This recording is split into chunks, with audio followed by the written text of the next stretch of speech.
Hello once again viewers, Wayne here and welcome back into Wayne's World for a Formula 1 video which is a little bit different to usual. Normally you'd find us playing in the ranked mode online, but today we're testing out crossplay. And first off, the first thing you want to do is make sure that your settings are right. I've gone through it. What you want to do is go to your settings, there's a crossplay section and you want to make sure that your crossplay is enabled. But in my experience, it's not something I'd necessarily recommend. Now, obviously, this is the first time on Formula 1 that crossplay has been a thing, and I'm glad that it's been introduced to the game. But right now, it obviously is in beta testing, and it wasn't the smoothest of processes, as I'll show you here. The first thing that you need to know is that it's not really available in the regular casual mode. So at the moment it's not on ranked, obviously, but in casual you've got the short and you've got the longer form modes.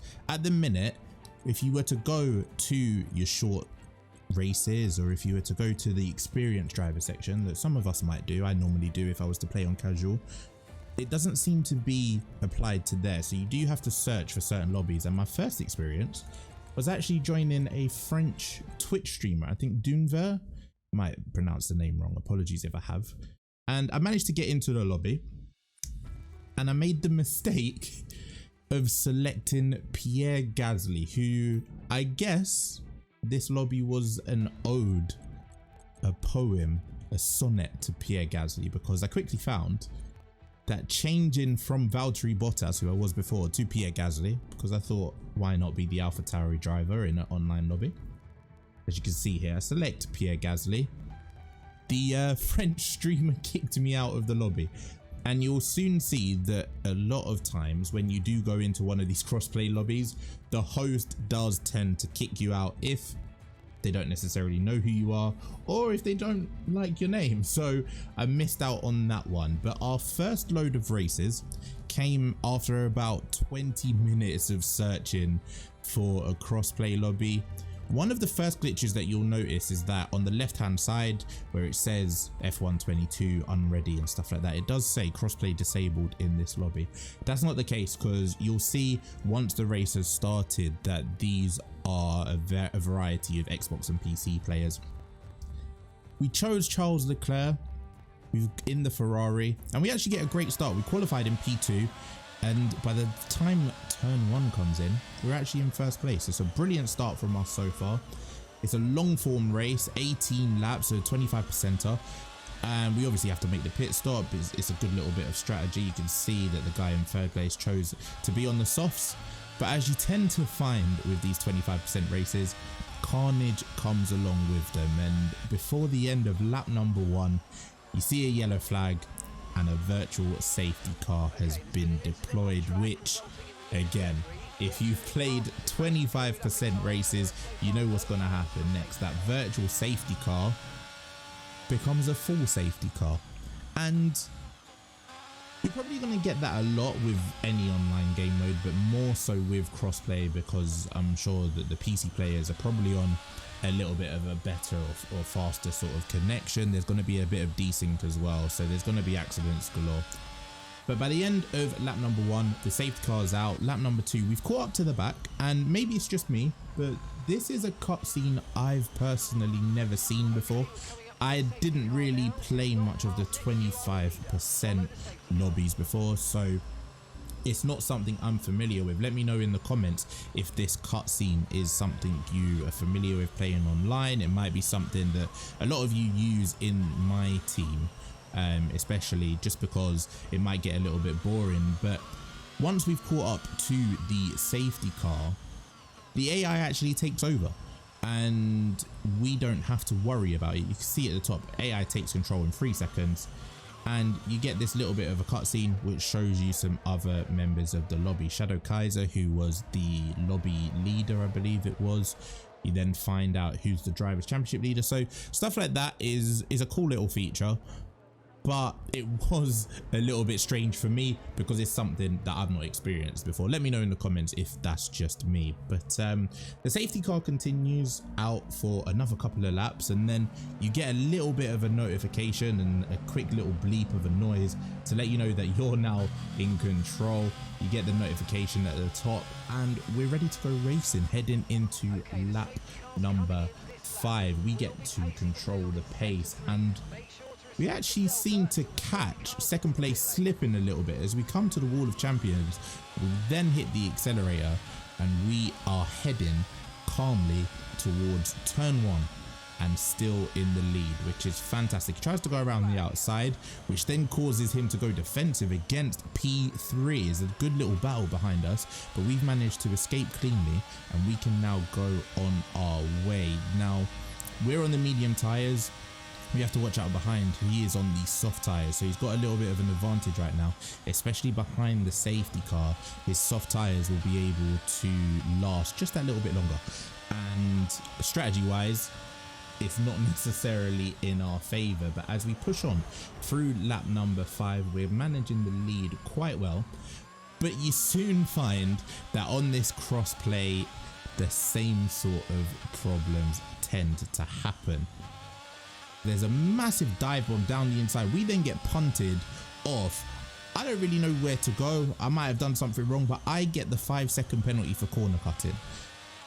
It's obviously just an online issue with F1, doesn't necessarily relate to only crossplay. I could have gone straight on, maybe could have gone back, but I just don't think sometimes the penalty system is fair when it comes to contact like that, because as you can see, Marine, who was on the soft tyre in second place, hasn't got a penalty at all, and he probably would have just got a warning for a collision. So I do hope that in the future, with more adjustments in the Formula 1 game, they do look at the penalty system, because right now you seem to get punished more for things like exceeding track limits than in comparison to something like that where you cause a collision. And I would have gone down to probably 4th place had I continued straight on or gone back onto the track and then gone the right way around the corner. But as we head towards lap number 7, another issue here. The guy in second place has DRS open. We defend on the inside. He then cuts the corner and we manage to escape just a little bit, but the attack and the onslaught from behind is going to continue a little bit later onto the lap. We've now started lap number 7 and coming towards the end of lap number 7, there's penalties galore. We've got a 5-second penalty. The guy in second place has a 3-second penalty. There's a 3-second penalty in 4th place. I guess there's been a few issues down the pack, and second place has a run on us. We try to squeeze him a little bit towards the inside. This is brilliant driving here, no contact whatsoever. We stay around the outside, which then becomes the inside at turn 2. We make sure we leave him the room on the outside. Is again great defending from ourselves, great attacking driving as well to create no contact between the two of us.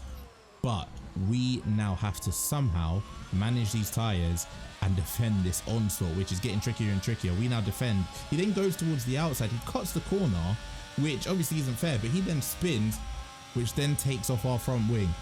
We're then punished. We get a warning for a collision, which wasn't our fault. We've now got no front wing and we're down to second place. So again, I don't really know what we can do about something like that. I don't understand why I've been given a warning for a collision.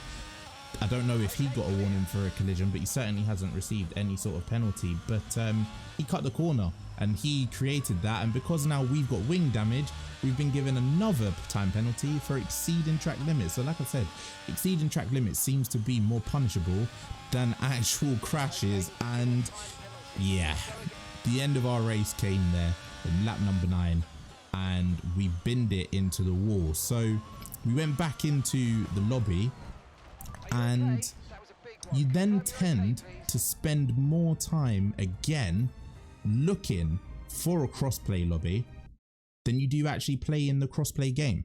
And then when you do tend to find a lobby, much like the issue at the beginning, you get kicked out because the lobby leader doesn't necessarily like something about you. So after another 20 minutes or so, we do manage to find another lobby with the crossplay enabled, and this time it's at Miami and it's a full one. So it's hopefully going to be some good racing. We start from the back because we missed qualifying.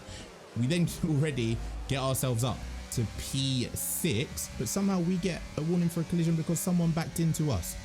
Again, not a huge fan of the penalty system. What I will say about these crossplay lobbies in general is if you're like someone who has a load of friends that's got Formula One on various platforms, if you know like a streamer or are a content creator and you know that you can get full lobbies, I think that this crossplay lobby stuff is more aimed for you rather than just your solo player who is looking to just get into a couple of races, as F1 Maverick there completely misses the corner, comes back on quite dangerously.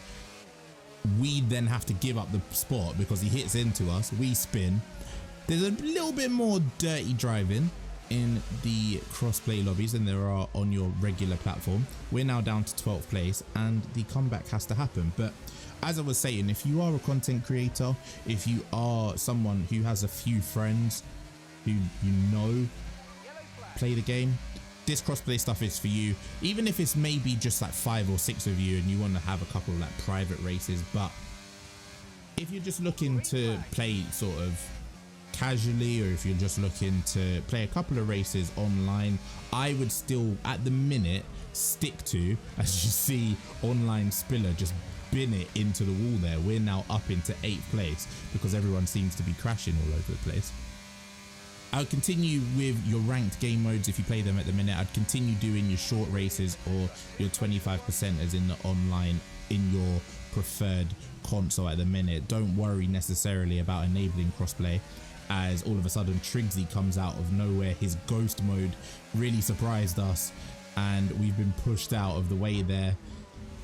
Aggressive defensive there from Triggsy, but we managed to get him on the back straight because after whatever spin or crash he had, he didn't really have the momentum or the speed to defend from us. And as we've got the DRS open, it's an easy overtake and we're up into P7.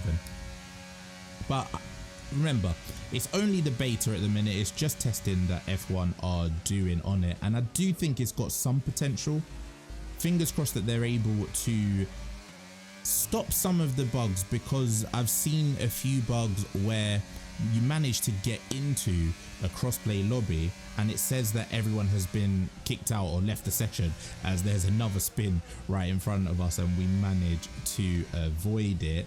I would say if they can get rid of some of those bugs, because it says you've been kicked out of the lobby but really you haven't, you're still in there, you're still, and it mostly happens during qualifying, you're still in the lobby.